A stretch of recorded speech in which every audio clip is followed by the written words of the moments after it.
Assalamualaikum warahmatullahi wabarakatuh. Alhamdulillahirabbil alamin. Asyhadu an la ilaha illallah wa asyhadu anna Muhammadar Rasulullah. Allahumma shalli ala sayyidina Muhammadin wa ala alihi wa sahbihi wa sallim. Amma ba'd. Hadirin jemaah subuh yang dimuliakan Allah, mari kita bersyukur pada Allah karena pada hari ini pada pagi ini Allah masih memberikan kita umur, masih memberikan kita iman, sehingga kita mau datang ke masjid berjamaah bersama dengan yang lainnya. Salawat serta salam mari kita sampaikan kepada junjungan kita Nabi besar Muhammad Sallallahu Alaihi Wasallam yang seluruh hidupnya menjadi teladan bagi kita, sehingga kita merasa yakin pada apa yang ada dalam ajaran Islam. Pada ba'da subuh ini mari kita renungi satu ayat sebagai pelengkap dari i'tikaf kita, dari tadarus kita. A'udzubillahi minasyaitonirrajim. Bismillahirrahmanirrahim. Lan tanalul birra hatta tunfiqu mimma tuhibbun wa ma tunfiqu min syai'in fa innallaha bihi alim. Ini surat Ali Imran. Pada surat ini Allah berfirman, lan tanalul birra, kamu sekali-kali tidak sampai disebut melakukan kebaikan, hatta tunfiqu mimma tuhibbun, sebelum kamu menafkahkan sebagian harta. Hatta tunfiqu mimma tuhibbun, sebelum kamu menafkahkan apa yang paling kamu sukai. Kalimatnya sederhana, mestinya kita sudah langsung paham bahwa yang disebut dengan kebaikan dalam surat ini adalah memberikan apa yang paling kita sukai. Kalau kita kaitkan salah satu ciri dari takwa adalah tujuan dari kita berpuasa adalah yunfiquna fis sarra'i wad dharra, menginfakkan harta kita dalam keadaan senang dan susah. Ayat ini menjelaskan tidak disebut kebaikan. Ayat ini ayat yang keras karena tidak disebut kebaikan jika kita belum menginfakkan, jika kita belum menafkahkan apa yang paling kita sukai. Bagi kita yang jauh dari Rasulullah, begitu ayat ini diperdengarkan, kita menganggap seperti itu ya. Tapi Bapak Ibu sekalian, ketika ayat ini didengarkan oleh Abu Thalhah, sahabat Nabi waktu itu, Abu Thalhah merasa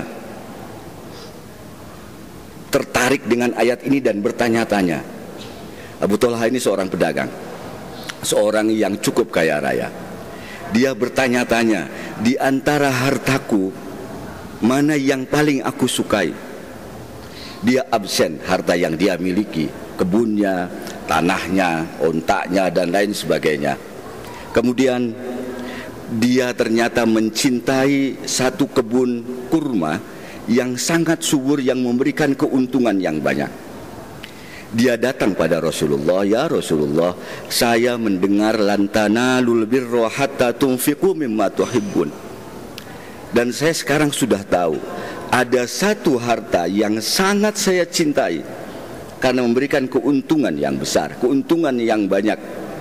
Pada saat kebun-kebun yang lain panennya kecil, kebun saya ini panennya bagus dan menguntungkan. Saya ingin menafkahkan kebun ini, disebut dalam tarikh disebut dengan kebun Bayruha. Saya ingin menafkahkan kebun ini di jalan Allah.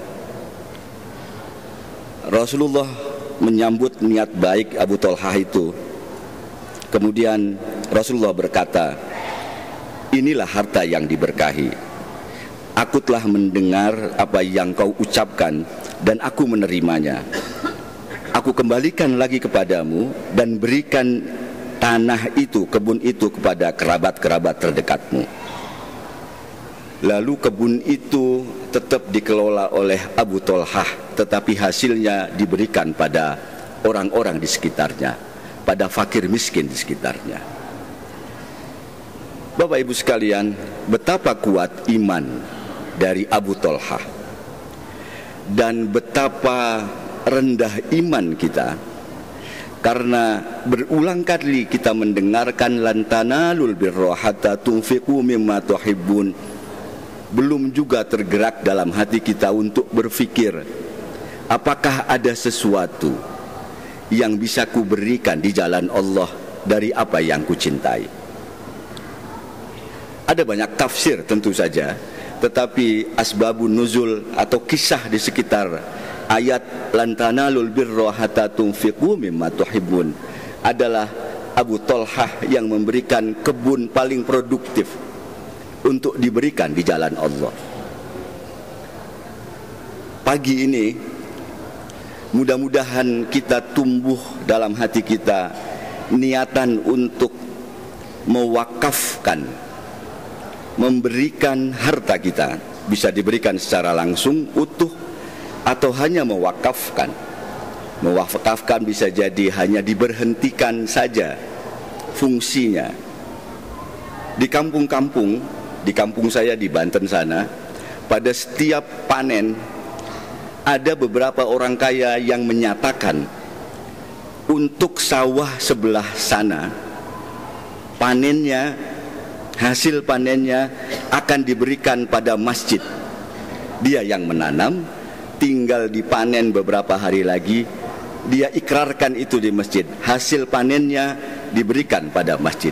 Itu contoh wakaf, memberhentikan fungsinya untuk diri dan diberikan di jalan Allah. Saya akan ceritakan kisah yang kedua tentang bagaimana para sahabat begitu tertarik untuk mengamalkan ayat yang didengar. Satu ketika Sayyidina Umar radhiyallahu anhu memperoleh sebidang tanah di Khaybar. Kemudian Sayyidina Umar menghadap Rasulullah dan meminta petunjuk.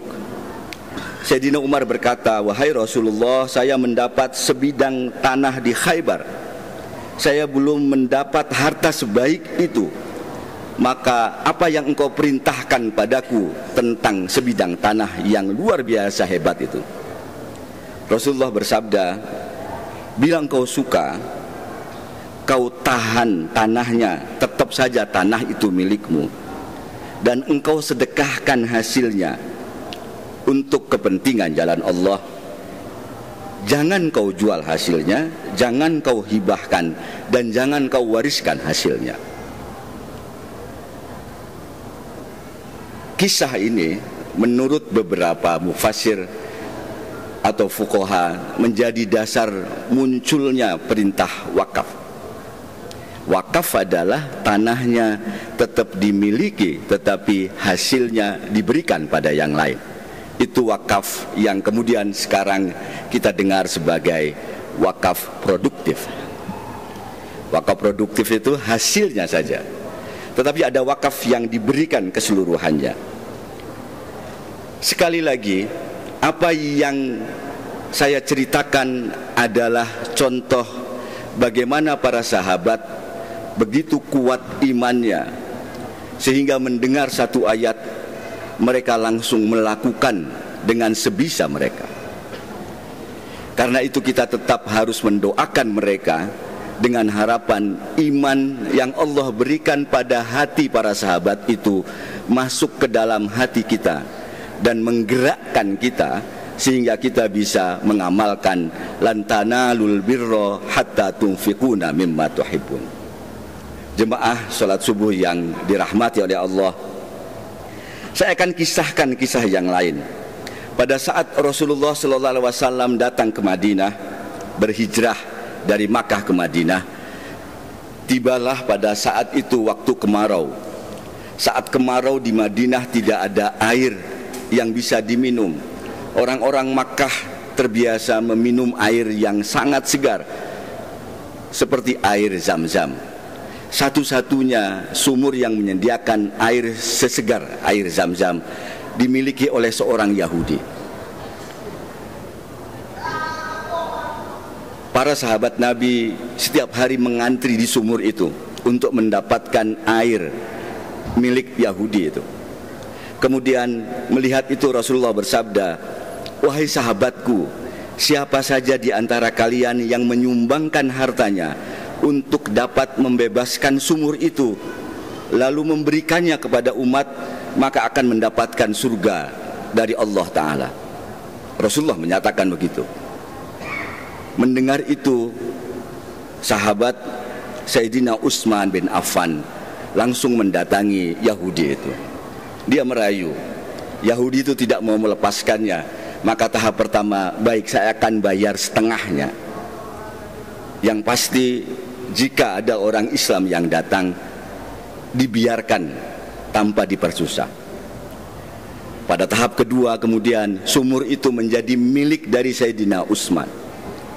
Seluruhnya diberikan kepada orang-orang beriman. Di sekeliling sumur itu konon tumbuh kurma yang sangat subur. Kurmanya pun diberikan kepada umat Islam. Wakaf ini, wakaf sumur dan kebun kurma yang ada di sekitar sumur sampai sekarang masih ada, masih dipelihara oleh Departemen Pertanian Saudi Arabia. Hasil dari kurmanya, dari ladang kurma itu dimasukkan dalam rekening atas nama Sayyidina Utsman bin Affan, dan itu diberikan kepada umat muslimin sampai saat ini. Itu kisah yang ketiga yang menunjukkan keimanan yang luar biasa, yang begitu diseru oleh Rasulullah. Sahabat-sahabat langsung menyatakan, aku mau melakukannya. Karena itu mari kita sama-sama berdoa kepada Allah Subhanahu wa Ta'ala agar Allah mau menggerakkan hati kita untuk mewakafkan apa yang kita cintai. Tetapi saya tidak punya uang. Kita bisa mewakafkan waktu kita. Ada banyak masjid yang kotor karena tidak ada pegawai masjid. Bagaimana jika kita mewakafkan waktu dan tenaga kita pagi dan sore untuk membersihkannya, karena kita hanya punya tenaga. Ada banyak madrasah yang kekurangan guru. Kita bisa mengaji kalaupun hanya alif bata. Bagaimana jika kita mewakafkan ilmu kita untuk mengajari itu? Ada banyak hal yang kita bisa lakukan untuk diberikan di jalan Allah. Syukur-syukur jika kita memiliki harta dan harta itu kita wakafkan di jalan Allah. Jemaah salat subuh yang diberkahi oleh Allah, Al-Azhar itu berdiri pada abad ke-11 Masehi. Sekarang abad 21 Masehi, 22 Masehi, berganti-ganti kerajaan, berganti-ganti penjajah, masih tetap bisa bertahan, masih tetap bisa memberikan beasiswa kepada mahasiswa muslim sedunia. Rahasianya bukan karena pemerintahannya. Pemerintahan Mesir pernah pemerintahan sosialis. Rahasia Al-Azhar bisa memberikan itu semua karena Al-Azhar memiliki wakaf hampir setengah dari negara Mesir. Wakaf itu bisa berbentuk kebun, berbentuk supermarket, berbentuk perusahaan dan lain sebagainya, dan itu mengalir pada Al-Azhar. Karena itu Al-Azhar siapapun presidennya tetap bisa memberikan beasiswa kepada pelajar-pelajar muslim. Di negara kita, wakaf seperti itu belum ditemukan dengan baik. Ada beberapa yang menunjukkan pengelolaan wakaf yang baik, seperti di pondok pesantren modern Gontor. Ada wakaf yang dikelola dengan baik. Tetapi di tempat-tempat kita tinggal, wakaf belum menjadi bagian yang penting. Wakaf belum menjadi bagian yang diutamakan dalam kehidupan kita. Jika kita belajar dari Al-Azhar, maka jika kita ingin umat Islam di Indonesia ini mandiri, tetap mendapatkan pembelajaran ilmu agama tanpa tergantung pada negara, siapapun presidennya, apapun partainya, umat Islam tetap mandiri, satu-satunya cara adalah wakaf dikuatkan. Barulah umat Islam bisa memiliki daya tawar terhadap pemerintah. Tetapi jika situasi kita sampai saat ini masih belum memiliki sumber dana bersama seperti yang dimiliki oleh Al-Azhar, maka umat Islam terus-menerus merasa tidak mendapatkan keadilan. Yang merasa tidak mendapatkan keadilan adalah orang-orang lemah. Orang-orang yang kuat secara ekonomi tidak akan memikirkan keadilan dari orang lain karena ia mengatur dirinya sendiri. Karena itu pada Ramadan ini, mari kita fikirkan bersama bagaimana cara menguatkan umat Islam, di antaranya dengan wakaf. Saya akan bacakan kisah terakhir untuk pagi ini. Ada seorang sahabat namanya Sa'ad bin Ubadah bin Dulaim. Sahabat ini pimpinan Bani Hajraj dari Madinah. Ia adalah salah seorang sahabat dari Madinah yang pertama kali masuk Islam. Ia ikut berperang dengan Rasulullah pada salah satu perang yang disebut dengan Perang Dumatul Jandal. Dia merasa bersedih karena pada saat ia pergi berperang, ibundanya meninggal. Setelah selesai perang, kemudian dia datang kepada Rasulullah. Ia meminta Rasulullah untuk menyolatkan jenazah ibunya, walau telah lewat sebulan, artinya sholat gaib. Saat kemudian bertanya kepada Rasulullah, ibu saya telah wafat, tapi dia tidak mewasiatkan apapun kepada saya. Bolehkah saya ya Rasulullah bersedekah atas nama beliau, dan apakah itu bermanfaat untuknya? Rasulullah menjawab, ya. Lalu saat bertanya kepada Rasulullah tentang apa yang paling disukai Rasulullah, Rasulullah meminta Sa'ad untuk menyediakan air minum karena masa itu tengah terjadi krisis air. Setelah mendengar perkataan Rasulullah, Sa'ad atas nama ibunya menggali sumur yang dari dalam sumur itu mengeluarkan air, lalu dia berikan minuman kepada seluruh orang di sekitarnya. Di lain waktu atas nama ibunya Sa'ad bersedekah dengan memberikan kebunnya, dan Rasulullah menjadi saksinya. Hadirin jemaah subuh yang diridhai oleh Allah, kisah ini mudah-mudahan menjadi pendorong kita tidak cuma untuk berwakaf atau sedekah, tapi untuk mengingat almarhum bapak, almarhumah ibu kita. Bapak Ibu hari ini beruntung, bulan ini beruntung karena bisa tarawih, membaca Al-Quran, pahalanya sangat berlipat ganda. Tetapi bagaimana dengan almarhum bapak kita, almarhumah ibu kita di alam kubur sana? Apakah kita tidak teringat pada mereka? Apakah tidak terfikir bagi kita semua untuk sesekali bersedekah, memberikan buka misalnya atas nama bapak ibu kita?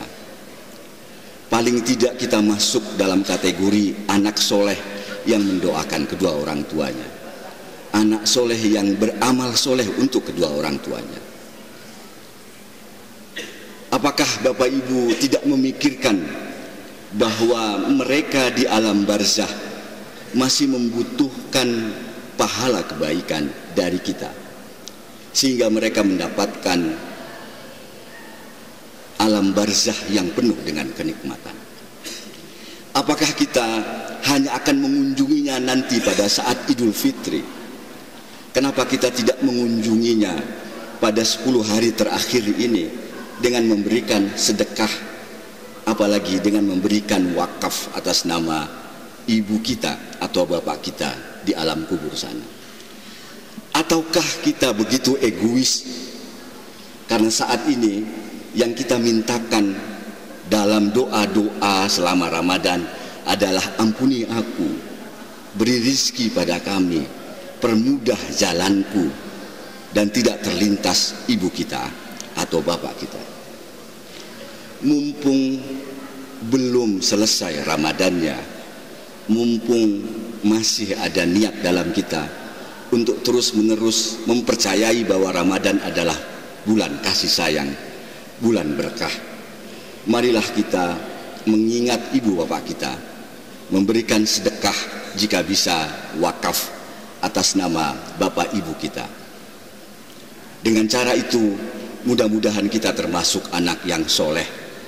Sebagai anak yang soleh, mudah-mudahan Allah akan memberikan kita jannah yang seperti yang kita inginkan.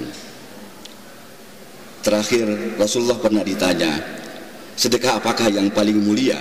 Rasulullah menjawab, yaitu sedekah di bulan Ramadan.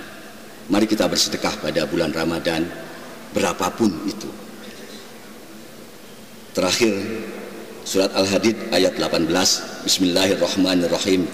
Innal musaddiqina wal musaddiqati wa aqradullahu qardan hasana yudha'ifullahu walahum ajrun karim. Sesungguhnya orang laki-laki yang bersedekah atau perempuan yang bersedekah yang meminjamkan kepada Allah qardan hasana, pinjaman yang baik, yudha'afu lahum walahum ajrun karim, niscaya Allah akan lipat gandakan ganjarannya bagi mereka, ajrun karim, pahala yang sangat banyak. Jika kita ingin pahala yang banyak, mumpung pada Ramadan, mari kita bersedekah. Minimal apa yang kita miliki, walaupun belum sampai pada menyedekahkan apa yang kita cintai. Jika boleh berpesan, sesekali bersedekahlah atas nama almarhum atau almarhumah orang tua kita. Mudah-mudahan Allah memberikan kita pahala yang berlipat ganda, memberikan hati kita iman yang membuat kita semakin peka terhadap ayat Allah, sehingga hati kita menangis, diri kita tergerak untuk melaksanakan walaupun cuma satu ayat dari apa yang ada dalam Al-Quran.